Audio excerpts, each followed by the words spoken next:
الحمد لله نحمده ونستعينه ونستغفره ونؤمن به ونتوكل عليه ونعوذ بالله من شرور أنفسنا ومن سيئات أعمالنا من يهده الله فلا مضل له ومن يضلله فلا هادي له ونشهد أن لا إله إلا الله وحده لا شريك له ونشهد أن سيدنا ونبينا وشفيعنا وحبيبنا وسندنا وقائدنا وإمامنا محمدا عبده ورسوله أرسله الله إلى كافة للناس بشيرا ونذيرا وداعيا إلى الله بإذنه وسراجا منيرا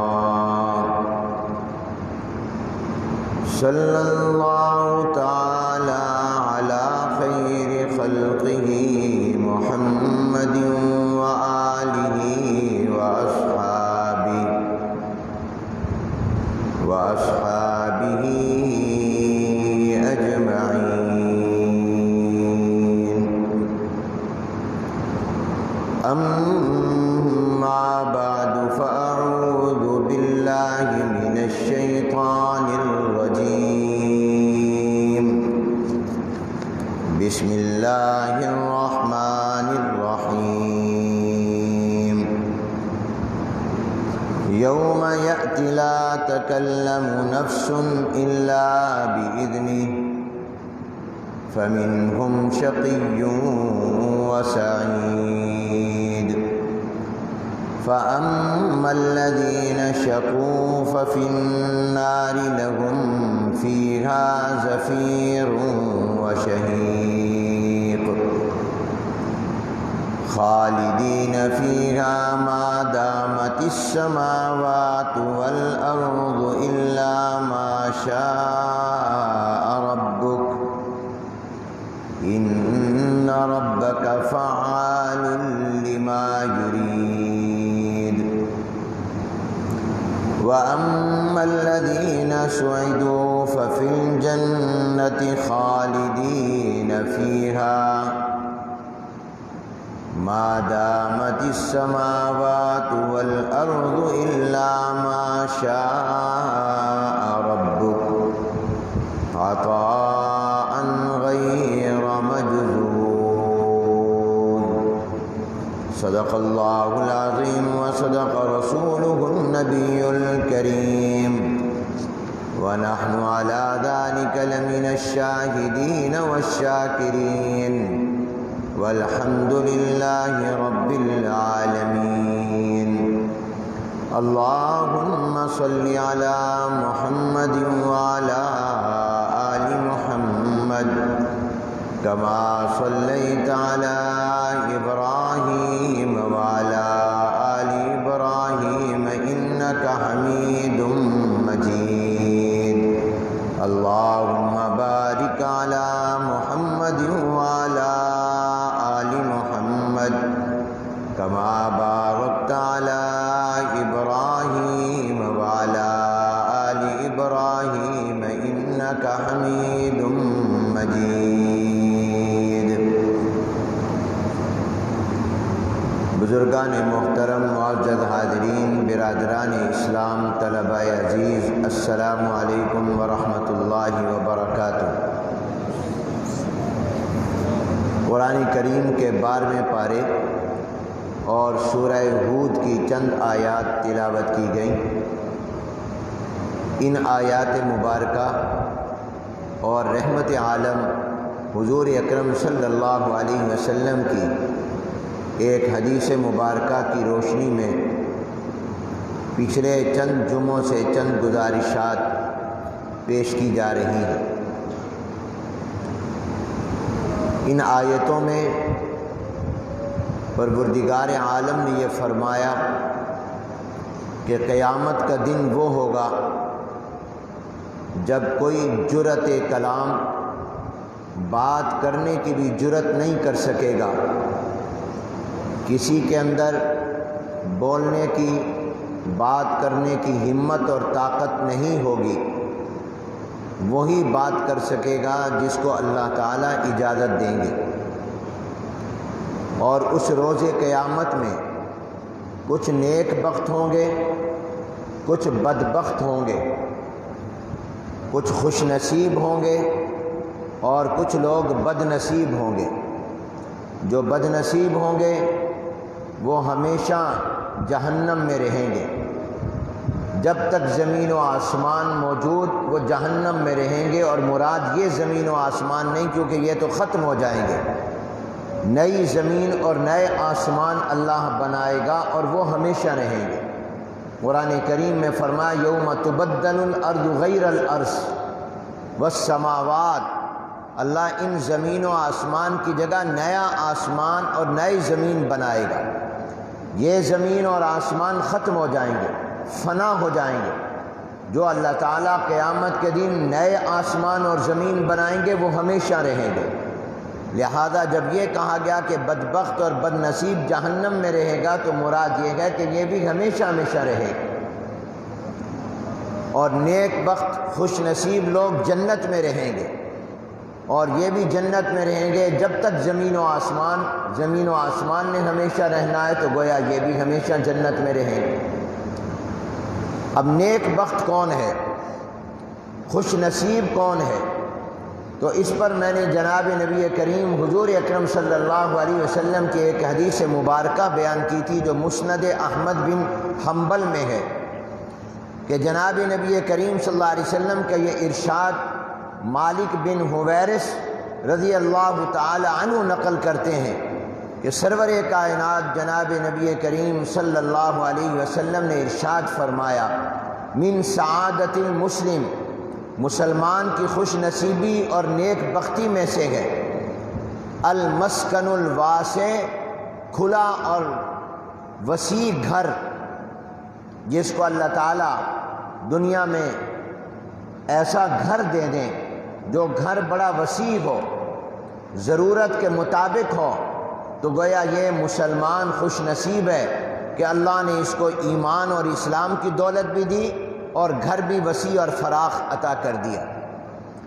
والجار الصالح، دوسری نشانی خوش نصیب کی ہے کہ اس کو نیک پڑوسی مل جائے، اچھا پڑوسی مل جائے، ہمسایہ اچھا مل جائے۔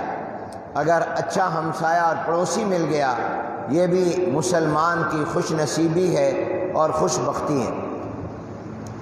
نیک پڑوسی اپنے گھر میں جو قرآن کی تلاوت کرے گا، جو اللہ تعالیٰ کا ذکر کرے گا، جو عبادت کرے گا، اس کا فائدہ جہاں اس کو ہوگا ساتھ والے کو بھی ہوگا، کیونکہ جب اس پر اللہ کی رحمت آئے گی تو پڑوسی ساتھ والوں کو بھی فائدہ ہوگا۔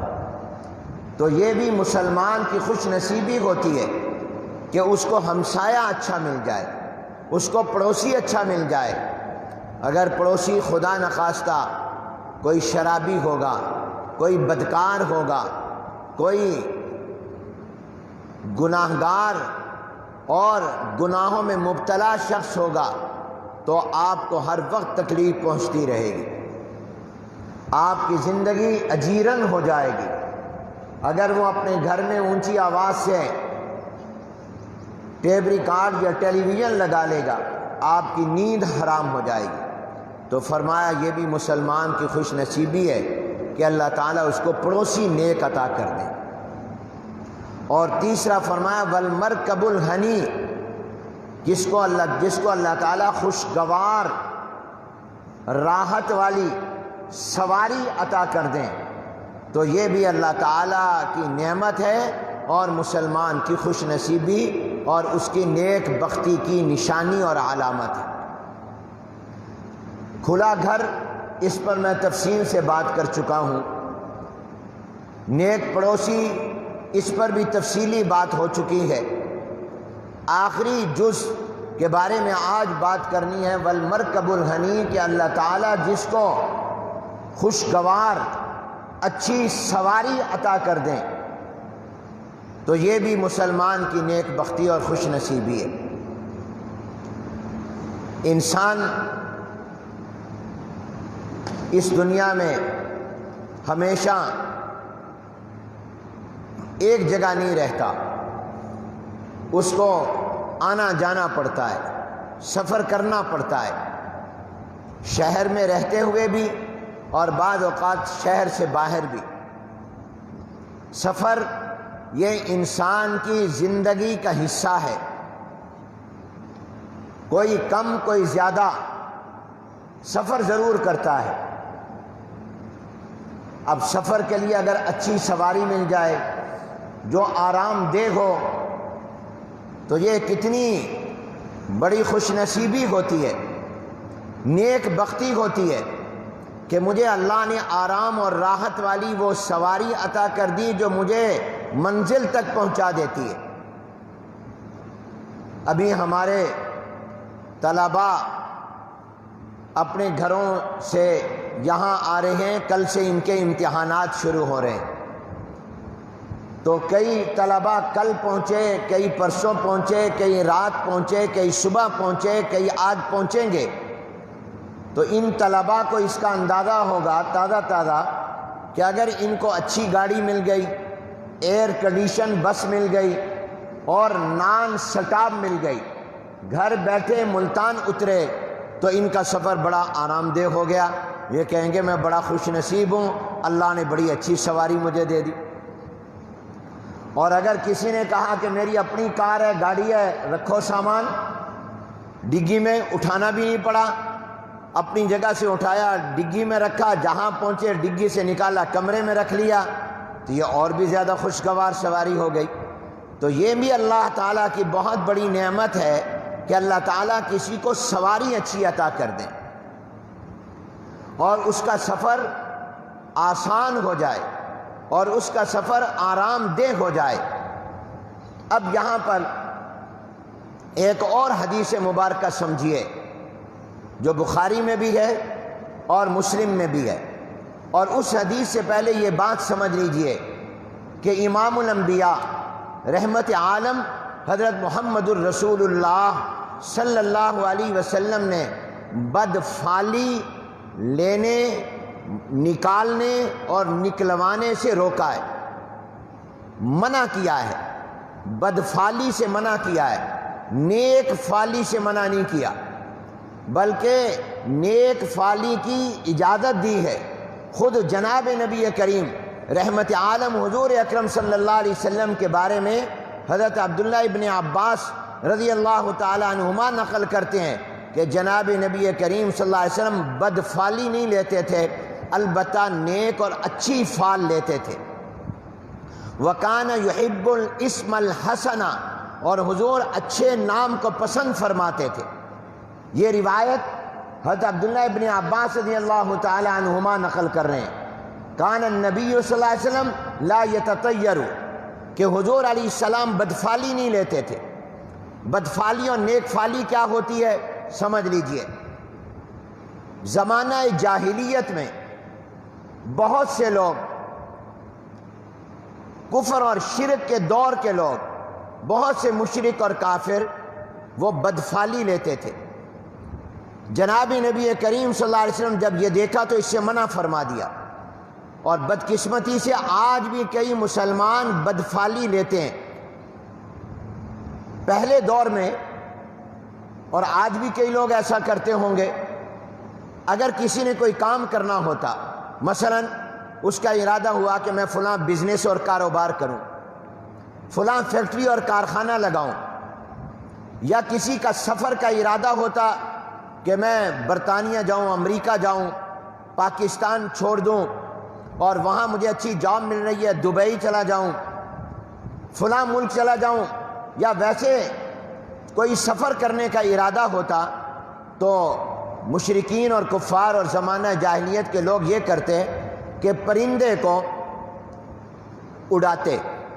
اگر وہ پرندہ دائیں طرف چلا جاتا، آپ کے پاس کبوتر تھا، آپ نے اس کبوتر کو ہاتھ میں لیا اور اس کو فضا میں چھوڑا، اب اگر تو وہ دائیں طرف چلا گیا تو کافر اور مشرک اور جاہل لوگ یہ سمجھتے یہ کام ٹھیک ہے، یہ سفر ٹھیک ہے، مجھے یہ کاروبار کر لینا چاہیے، مجھے اس میں پرافٹ ہوگا، اس میں نفع ہوگا، تو وہ کام کر لیتے، وہ سفر کر لیتے۔ اگر وہ پرندہ اڑایا اور وہ بائیں طرف چلا گیا، لیفٹ سائڈ پر اڑ کر چلا گیا بجائے دائیں طرف جانے کے، تو کہتے یہ کام میرے لیے ٹھیک نہیں ہے، اس کاروبار میں مجھے نقصان ہوگا، مجھے یہ فیکٹری نہیں کرنی چاہیے، مجھے یہ ملازمت نہیں کرنی چاہیے، مجھے یہ سفر نہیں کرنا چاہیے۔ تو پرندے کے دائیں اور بائیں اڑنے سے وہ اپنے فیصلے کرتے تھے کئی لوگ۔ تو جناب نبی کریم صلی اللہ علیہ وسلم نے منع کر دیا، فرمایا یہ بدفعلی مت لو کہ اگر پرندہ بائیں طرف اڑا ہے تو یہ کام خراب اور اس کا انجام اچھا نہیں ہوگا اور یہ میرے لیے سفر اچھا نہیں ہوگا، یہ مت سوچو۔ ہاں یہ سوچ سکتے ہو کہ دائیں طرف گیا ہے، دائیں جانب اچھی ہوتی ہے، یہ میرے لیے اچھا ہوگا، یہ نتیجہ تو نکال لو، بائیں طرف والا نتیجہ مت نکالو۔ یہ حضور اکرم صلی اللہ علیہ وسلم نے منع کر دیا۔ مقصد کیا تھا؟ اصل بنیادی مقصد عقیدے کی اصلاح تھا کہ کسی کا یہ عقیدہ نہیں ہونا چاہیے کہ میرا یہ کاروبار خراب ہوا یا میرا یہ کام خراب ہوا پرندے کے بائیں طرف اڑنے سے، یا میرا یہ کام اچھا ہوا دائیں طرف اڑنے سے، بلکہ عقیدہ یہ ہونا چاہیے کہ اچھا یا برا میرے رب کے اختیار میں ہے، پرندے کے اختیار میں نہیں ہے، یہ اس کے کنٹرول میں نہیں ہے۔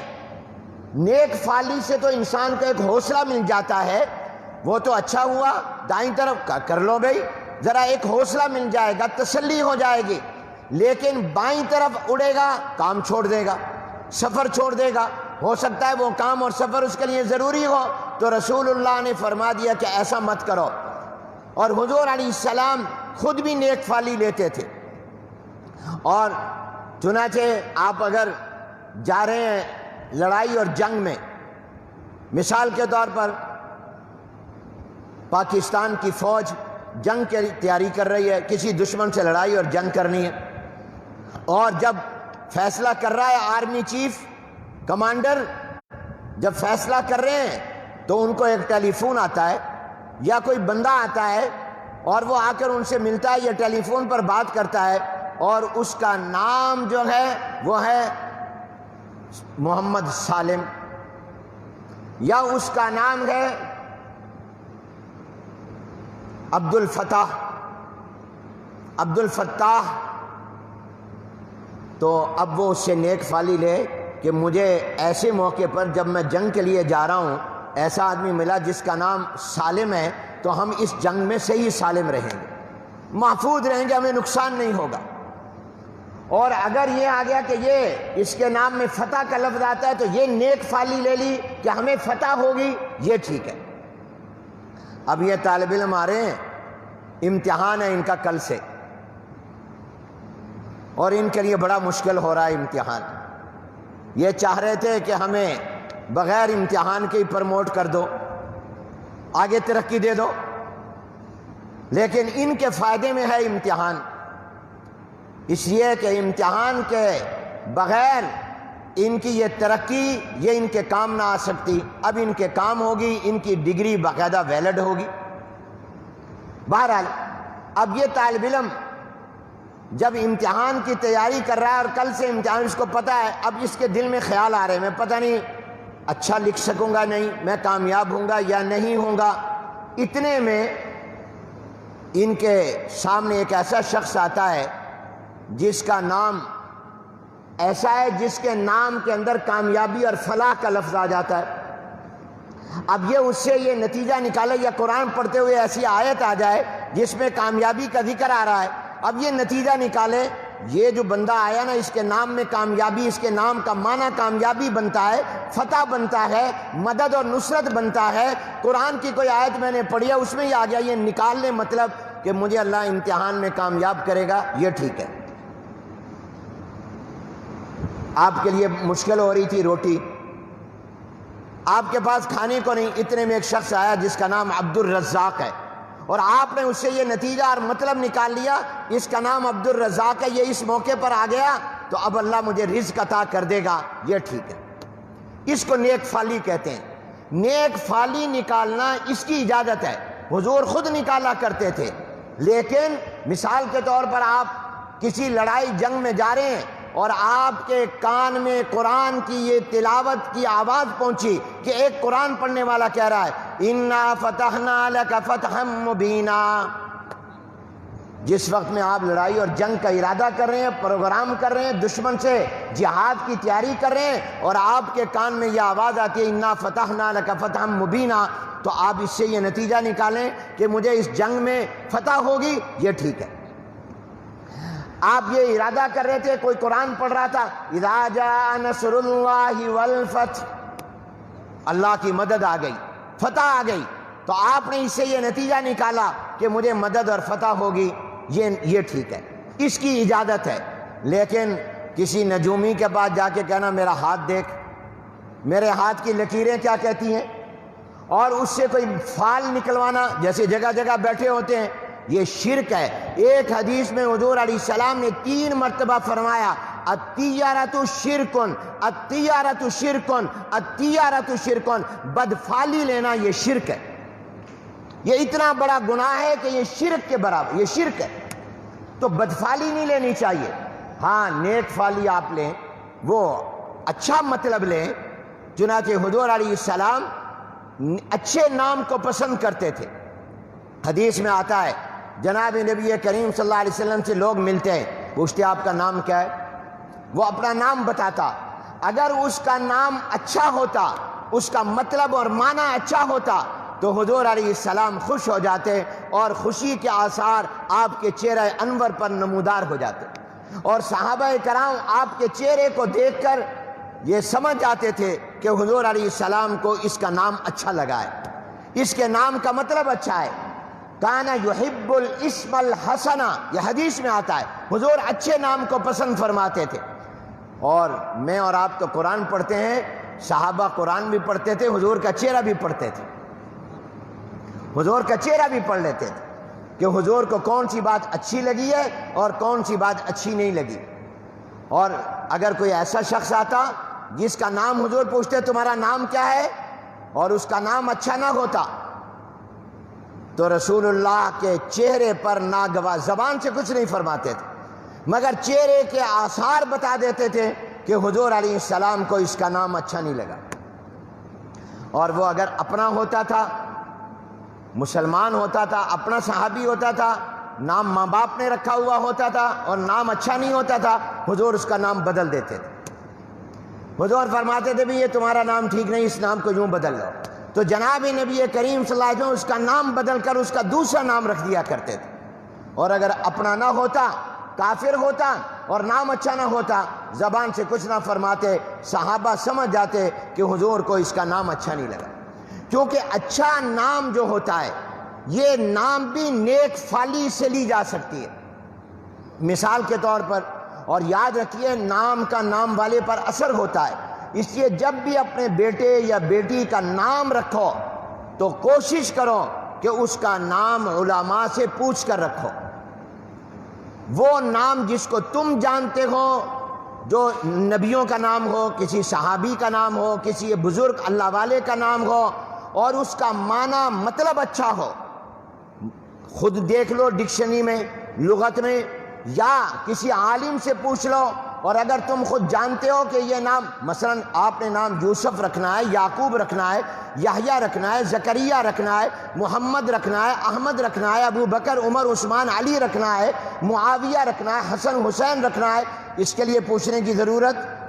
یہ سب جانتے ہیں کہ یہ عظیم نام ہے، مقدس نام ہے۔ ہاں اگر کوئی نیا نام ایسا آ جائے جس نام کا آپ نے پہلے کبھی کسی بڑے کا، بزرگ کا، عالم کا نہیں، نبی کا نہیں، صحابی کا نہیں، اور آپ کو اس کے معنی اور مطلب کا بھی پتہ نہیں، تو بغیر تحقیق اور معلوم کیے نام نہ رکھو۔ علماء سے پوچھ لو، لغت میں دیکھ لو، اس کا معنی اچھا ہو تو رکھو، ورنہ نہ رکھو، کیونکہ نام کا بھی نام والے پر اثر ہوتا ہے۔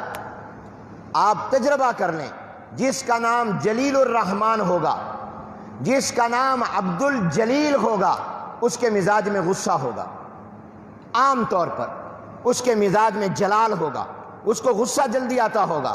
اور جس کا نام جمیل الرحمن ہوگا یا محمد جمیل ہوگا، اس کے مزاج میں جمال ہوگا، اس کے مزاج میں نرمی ہوگی، اس کی طبیعت کے اندر نرمی ہوگی، الا ماشاءاللہ۔ یہ بات جو ہم کر رہے ہیں یہ اکثریت کی رکھ رہے کریں، میجارٹی کی کر رہے ہیں، جیسا کہ اکثریت ایسی ہے کہ دائیں ہاتھ میں طاقت زیادہ ہے اور بائیں ہاتھ میں، بولو، آپ جتنے لوگ بیٹھے ہیں آپ ذرا غور کر لیں، آپ کے دائیں ہاتھ میں طاقت زیادہ ہے یا بائیں میں؟ اکثر وہ ہوں گے جن کے دائیں ہاتھ میں طاقت زیادہ ہے۔ بائیں ہاتھ اتنا مضبوط نہیں جتنا دائیں ہے۔ کوئی چیز اٹھا لو، آپ دائیں ہاتھ سے اکیلے بھی اٹھا سکتے ہیں، بائیں سے نہیں، بعض اوقات اٹھا سکتے۔ لیکن کوئی ایسا بھی ہوتا ہے جس کے بائیں ہاتھ میں طاقت زیادہ ہوتی ہے، وہ کھپچو ہوتا ہے، وہ بائیں ہاتھ سے چوکے چھکے لگاتا ہے۔ لیکن 12 رکنی ٹیم میں ایک آدھ ایسا ہوتا ہے جو کھپچو ہو، جو بائیں ہاتھ سے بیٹنگ کر رہا ہے اور چوکے چھکے مارتا ہے۔ یہ چوکے چھکے سب کو سمجھ آتے ہیں، دائیں ہاتھ میں، لیکن زیادہ کو کھلاڑی دائیں ہاتھ سے کھیلتے ہیں۔ اور آپ کو پتہ ہے یہ انسانوں کی بائیں سائڈ، بائیں جانب کیوں کمزور ہے اور دائیں کیوں طاقت؟ اس کی وجہ یہ ہے کہ اللہ نے آدم علیہ السلام کی بائیں پسلی سے حضرت حوا کو پیدا کیا تھا۔ جب اللہ نے آدم علیہ السلام کی بائیں پسلی سے حضرت حوا کو پیدا کیا تو اس کی وجہ سے ہمارے ابا جی آدم علیہ السلام کی بائیں جانب کمزور ہو گئی، اور جب وہ کمزور ہو گئی تو آگے پھر ان کی اولاد میں بھی کمزور ہو گئی۔ اس سے معلوم ہوا کہ اصل کی کمزوری نسل میں جاتی ہے۔ اصل کی کمزوری، بولو اپنی زبان سے کہو، اصل کی کمزوری نسل میں جاتی ہے۔ پھر کہو، اصل کی کمزوری نسل میں جاتی ہے۔ آدم علیہ السلام ہماری اصل، ہمارے ابا جی، ان کے بائیں جانب میں کمزوری آئی کیونکہ حضرت حوا کو اللہ نے بائیں پسلی سے پیدا کیا، تو وہ کمزوری ان کی اولاد اور نسل میں بھی چل رہی ہے، قیامت تک چلے گی۔ اسی لیے ہم کہتے ہیں کہ اگر ماں باپ میں کوئی دینی اعتبار سے کمزوری ہوگی تو اولاد میں بھی جائے گی۔ اگر ماں باپ بے نمازی ہوں گے تو اولاد میں بھی بے نمازی ہوگی۔ اگر ماں باپ جھوٹ بولتے ہوں گے تو اولاد میں بھی جھوٹ جائے گا۔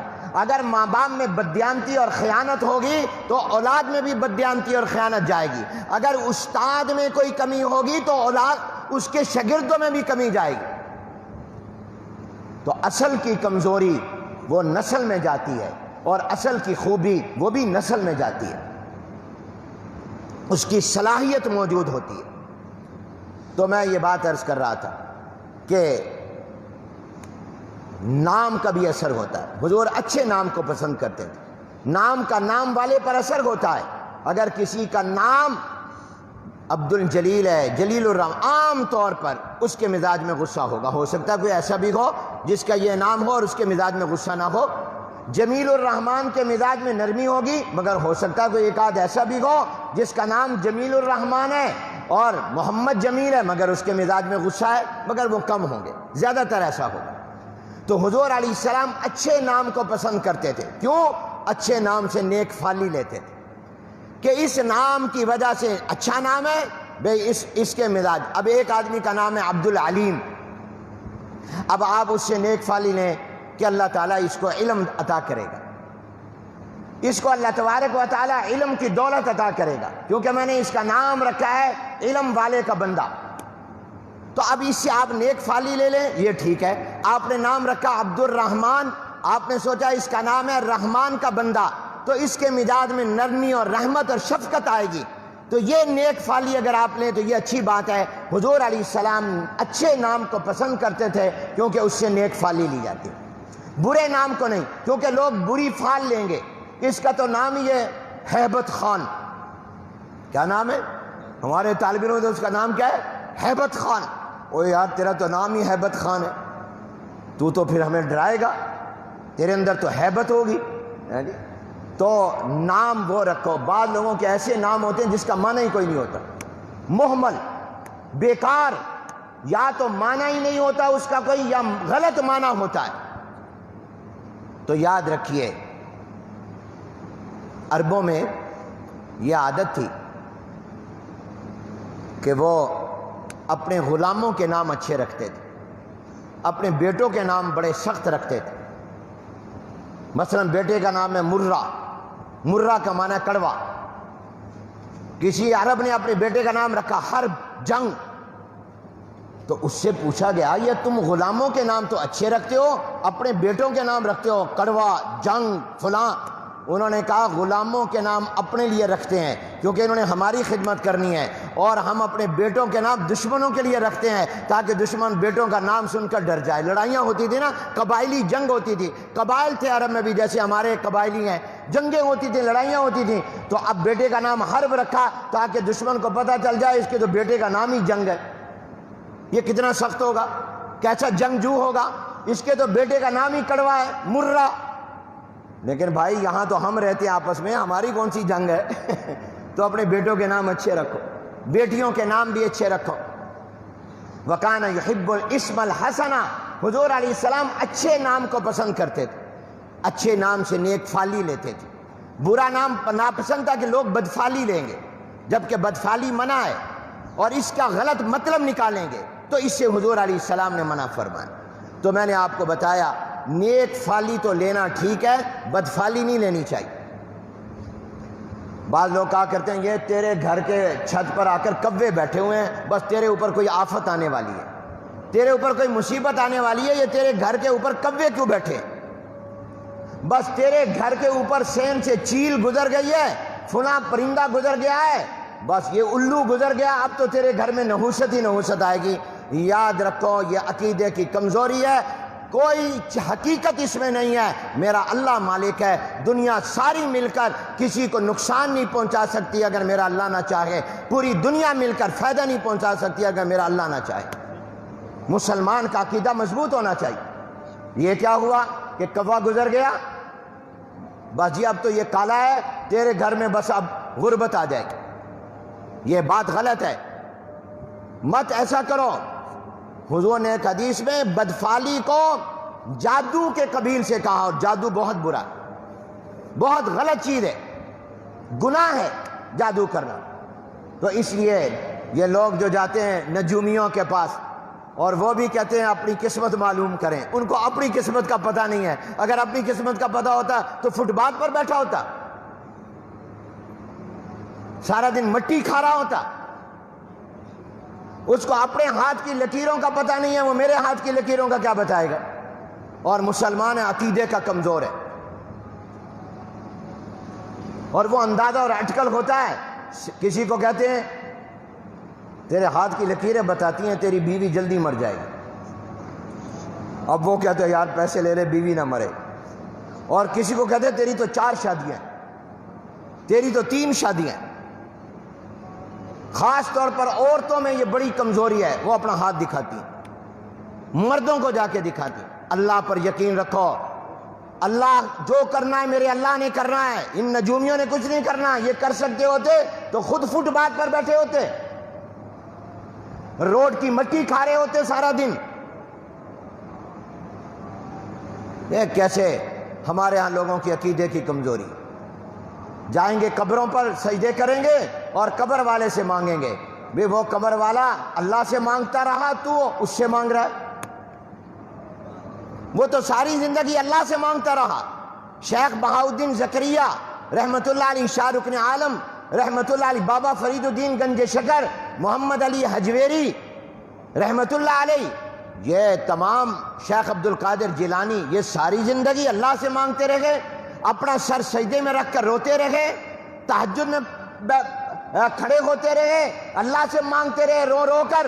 وہ خود اللہ سے مانگتے ہیں، جس سے وہ مانگتے ہیں اس سے مانگو، ان سے کیوں مانگتے ہو؟ اس لیے کہ اگر خود اس قابل ہوتے کہ اپنی حاجتیں خود پوری کر لیں تو یہ اللہ سے کیوں مانگتے؟ عقیدے کی کمزوری. قبر پر سجدہ کرتے ہو، اللہ کو سجدہ کرو۔ قبر والے نے پوری زندگی اللہ کو سجدہ کیا۔ تو بات یہ میں یہ عرض کر رہا تھا کہ حضور نے بدفالی سے منع کیا، نیک فالی کی اجازت دی، اور حضور اچھے نام کو پسند کرتے تھے، اپنے بچوں کے نام اچھے رکھو۔ اب یہ بات آپ نے سن لی، اب یہ سمجھیے ایک اور حدیث ہے جس میں حضور علیہ السلام نے فرمایا الشوم، یہ روایت بخاری میں بھی ہے، مسلم میں بھی ہے، اور جن طلباء نے مشکات پڑھ لی ہے، یہ مشکات جلد ثانی کے پہلے صفحے میں ہے، کتاب النکاح میں۔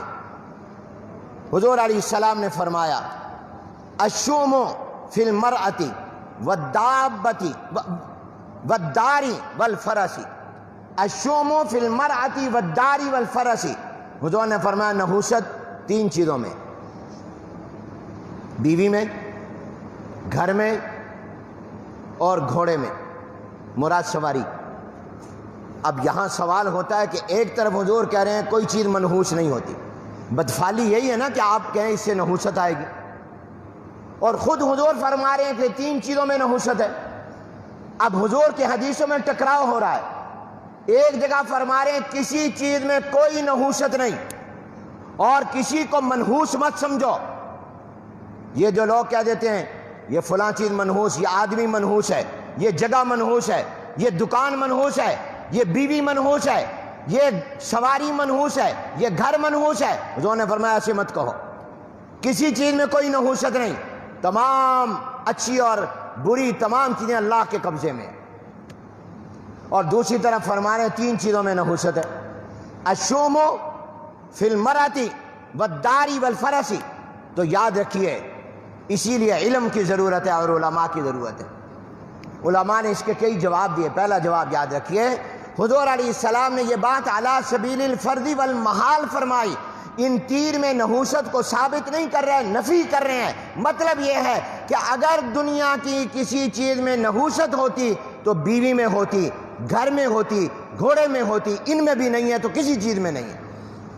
حضور کا مطلب چنانچہ ایک حدیث میں یہی الفاظ ہے، حضور نے فرمایا اگر ہوتی تو ان تین چیزوں میں ہوتی، ان تین میں بھی نہیں ہے تو گویا کسی چیز میں بھی نہیں۔ یہ مطلب ہے حضور۔ دوسرا مطلب علماء نے لکھا، حضور کے فرمانے کا مطلب یہ ہے نحوست مراد نہیں ہے، ہر لفظ کا معنی وہی نہیں ہوا کرتا، بعد آدمی لفظ بولتا ہے معنی اور مراد ہوتا ہے۔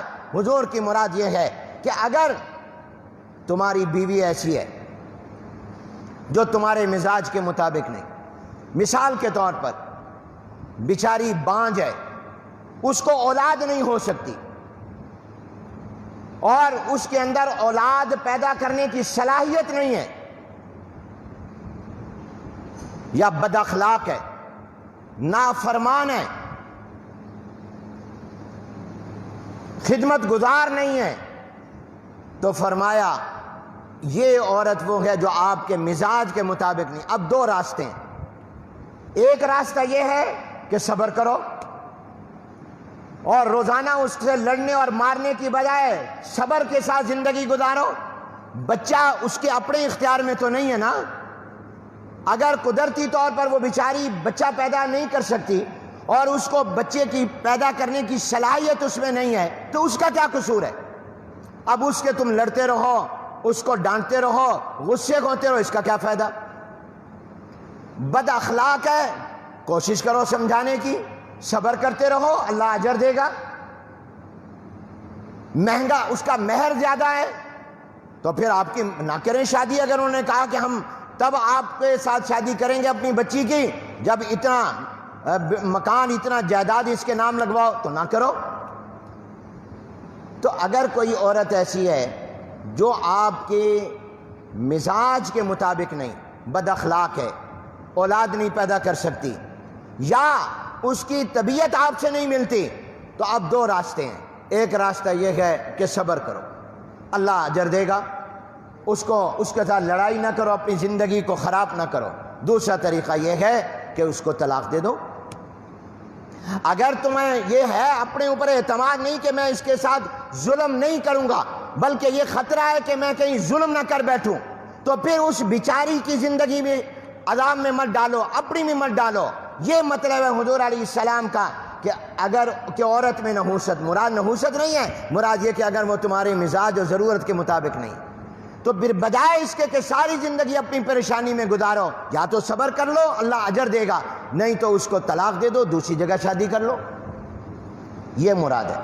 اسی طرح پر مکان، اگر آپ کا مکان آپ کی ضرورت کے مطابق نہیں، تنگ ہے، یا اس کا محل وقوع اچھا نہیں ہے، وہ ایسی جگہ ہے جہاں ہر وقت ڈاکوؤں کا، چوروں کا خطرہ، یا محلہ گندا ہے، خراب ہے، تو اب تم، حضور نے فرمایا یہ مکان منحوس ہے، مراد یہ کہ یہ مکان تمہارے مزاج کے مطابق نہیں، اس کو بیچ دو، دوسری جگہ منتقل ہو جاؤ، کسی اور جگہ چلے جاؤ۔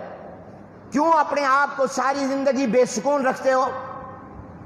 اسی طرح اس زمانے کی سواری تو گھوڑا ہوتا تھا، اس زمانے کی پجارو اور لینڈ کروزر گھوڑا تھا۔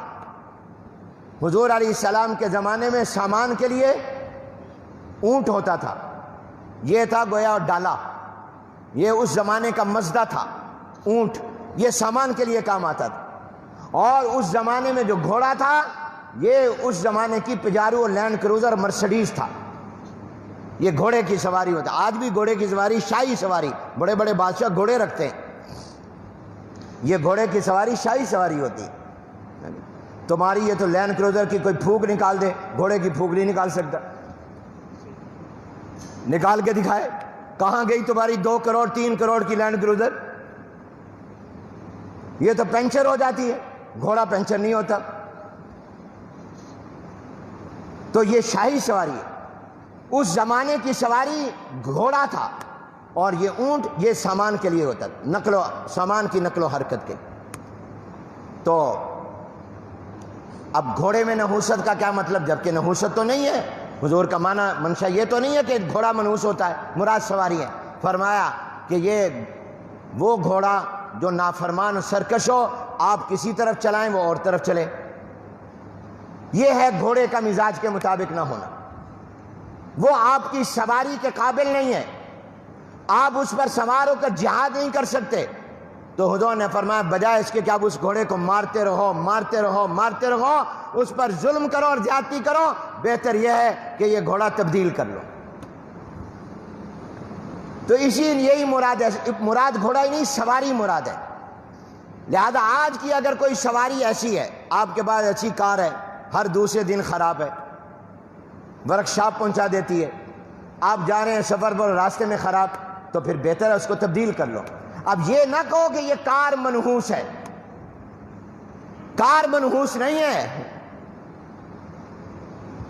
تم اس کار کو تبدیل کر لو، وہ کار تمہاری ضرورت کے مطابق نہیں ہے، وہ سائیکل وہ موٹر سائیکل تمہاری ضرورت کے مطابق نہیں ہے، اس کو تبدیل کر لو۔ تو یہ مراد ہے حضور اکرم صلی اللہ علیہ وسلم۔ اسی اللہ تعالیٰ کسی کو اگر کھلا گھر دے دے یہ بھی بہت بڑی خوش نصیبی ہے، اور اللہ نیک پڑوسی عطا کر دے یہ بھی بڑی خوش بختی ہے، اور اللہ کسی کو خوشگوار سواری عطا کر دے جس سے وہ اپنی سہولت کے ساتھ بغیر محتاج ہوئے جہاں چاہے چلا جائے۔ یہ دیکھیں اللہ کی بڑی نعمت، کسی کے پاس اپنی سواری ہو، خدا نخواستہ رات کے 1 بجے اور 2 بجے بھی اگر اس کو اب خود یا گھر والوں میں سے کسی کو ہسپتال لے جانا پڑے، کوئی محتاجی نہیں ہوگی، کوئی محتاجی نہیں ہوگی۔ یہ لاک ڈاؤن ہے، ٹرانسپورٹ بند ہو گئی، ٹرینیں بند ہو گئیں، جہاز بند ہو گئے، اللہ کی نعمت آپ کو پتہ چلا۔ یہ کار یہ گاڑی اپنی سواری کتنی بڑی نعمت ہے کہ کوئی بات نہیں، ٹرین بند، جہاز بند، اور جناب عام ٹرانسپورٹ بند، کوئی بات نہیں، ہمارے پاس اپنی سواری، ہم اس پر چلے جائیں۔ تو حضور علیہ السلام نے فرمایا یہ بھی اللہ کی بڑی نعمت، اس کی بھی قدر کرو، اس کا بھی شکر ادا کرو، اس کا بھی شکر ادا کیا کرو۔ اور اللہ نے جس کو 1 سے زیادہ سواریاں دی ہوں اس کو تو اور زیادہ اللہ تعالیٰ کا شکر ادا کرنا چاہیے۔ تو میرے دوستوں اور بھائیوں، اللہ تعالیٰ ہمیں نیک بخت بنائے، خوش نصیب بنائے۔ حضور علیہ السلام کی حدیث کی تشریح مکمل ہوئی، حضور نے فرمایا مسلمان کی سعادت ہے، خوش بختی ہے، خوش نصیبی ہے کہ اللہ تعالیٰ اس کو اپنی ضرورت کے مطابق وسیع گھر عطا فرما دے۔ جن کو اللہ نے یہ نعمت عطا کی ہے وہ اس کا شکر ادا کیا کریں۔ دوسرا فرمایا جس کو اللہ نیک پڑوسی عطا کر دے، کیونکہ پڑوسی کی نیکی کا اثر تم پر بھی ہوگا، جب وہ اپنے گھر میں قرآن پڑھے گا رحمت آئے گی، آس پاس والوں کو بھی فائدہ پہنچے گا۔ یہ بات میں سنایا کرتا ہوں، سنا کر ختم کرتا ہوں۔ حکیم الامت مجدد الملت والدین حضرت مولانا محمد اشرف علی تھانوی رحمۃ اللہ علیہ سے سوال ہوا۔ سوال کرنے والے نے جب سوال کیا، گرمی کا زمانہ تھا اور اس زمانے میں یہ پنکھے بجلی کے تھے نہیں، ہاتھ کا پنکھا ہوتا تھا، اور حضرت کا مرید اور خادم اور شاگرد اور کھڑا ہو کر حضور کو ہاتھ سے پنکھا کر رہا تھا۔ ایک آدمی نے آ کر پاس بیٹھ کر پوچھا، حضرت یہ لوگ دعا کرتے ہیں، تمنا کرتے ہیں، وصیت کرتے ہیں، جب میں مروں مجھے فلاں اللہ والے فلاں قبرستان جس میں بزرگ دفن ہے وہاں دفن کرنا۔ کہ یہ دعا کرتے ہیں اللہ مجھے مکے میں موت آئے، جنت المعلی میں دفن، جنت البقیع میں، مدینہ طیبہ میں جنت البقیع میں موت دفن ہو جاؤں، وہاں موت آ جائے۔ تو اگر آدمی کے پاس اپنے نیک اعمال نہیں، نمازیں نہیں، روزے نہیں، اور اس نے اعمال صالحہ نہیں کیے ہوئے، تو اس کو کیا فائدہ ہوگا اگر وہ کسی اللہ والے کے قریب دفن ہو جائے، مدینے میں دفن ہو جائے، مکے میں دفن ہو جائے؟ اگر اپنے پاس نیک اعمال نہیں تو قبر وہاں بن گئی کسی بزرگ کے پاس، تو اس کو کیا فائدہ؟ تو یہ تمنا کرنا ٹھیک ہے؟ یہ دعا، یہ وصیت کرنا ٹھیک ہے؟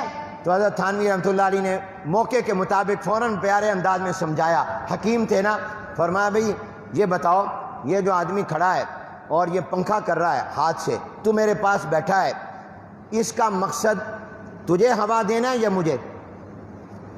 کہا حضرت یہ تو آپ کی خدمت کر رہا ہے، آپ کا شاگرد، آپ کا مرید، آپ کا خادم، اور مجھے تو جانتا بھی نہیں، اس کا مقصد تو آپ کو ہوا اور آرام پہنچانا ہے۔ فرمایا تجھے بھی لگ رہی ہے؟ تو میرے پاس بیٹھا تجھے بھی ہوا لگ رہی ہے؟ اس نے کہا جی مجھے بھی لگ رہی ہے۔ فرمایا بس اس سے سمجھ لے کہ جس طرح اس وقت تجھے ہوا میرے پاس بیٹھنے کی وجہ سے لگ رہی ہے، جب اللہ والوں کی قبروں پر اور مدینہ پاک اور مکہ پاک پر رحمت کی ہوائیں چلتی ہیں تو جتنے اس قبرستان میں سو رہے ہوتے ہیں سب کو فائدہ پہنچتا ہے، اور جتنے وہاں رہتے ہیں سب کو فائدہ پہنچتا ہے۔ جس قبرستان میں ایک اللہ والا بھی دفن ہو گیا، اس کے اوپر قبر پر جب رحمت کی ہوا آئے گی تو پورے قبرستان کو فائدہ پہنچے گا۔ جس کا گھر مسجد کے قریب ہوگا، مسجد پر رحمت کی ہوا آئے گی تو قریب والے کے بھی پہنچے گا۔ جس کا گھر مدرسے کے قریب ہوگا، جہاں دن رات قرآن اور حدیث پڑھی جائے گی، جب وہاں رحمت کی ہوا آئیں گی پورے محلے کو فائدہ پہنچے گا، مصیبتیں اللہ ٹال دے گا۔ تو نیک پڑوسی جو ہوتا ہے وہ بھی نعمت ہوتا ہے۔ کوشش کرو جب بھی مکان لو، گھر لو، تو صرف اس کو نہ دیکھو یہ گھر کیسا ہے، بیڈ روم کتنے ہیں، یہ بھی دیکھو اس کے پڑوسی دائیں بائیں کیسے ہیں، کیونکہ پڑوسیوں کی نیکی کا اثر ملے گا آپ کو، اور اس کی صحبت سے فائدہ ہوگا، اور اگر برا ہوا اس کے تعلقات خطرہ ہے کہیں برا نہ بنا دیں۔ اس لحاظ سے حضور نے فرمایا مسلمان کی خوش نصیبی ہے نیک پڑوسی، اور تیسرا فرمایا اچھی سواری، خوشگوار سواری، یہ بھی اللہ کی نعمت ہے۔ اللہ ہمیں ان نعمتوں کی قدر عطا فرمائے۔ وآخر دعوانا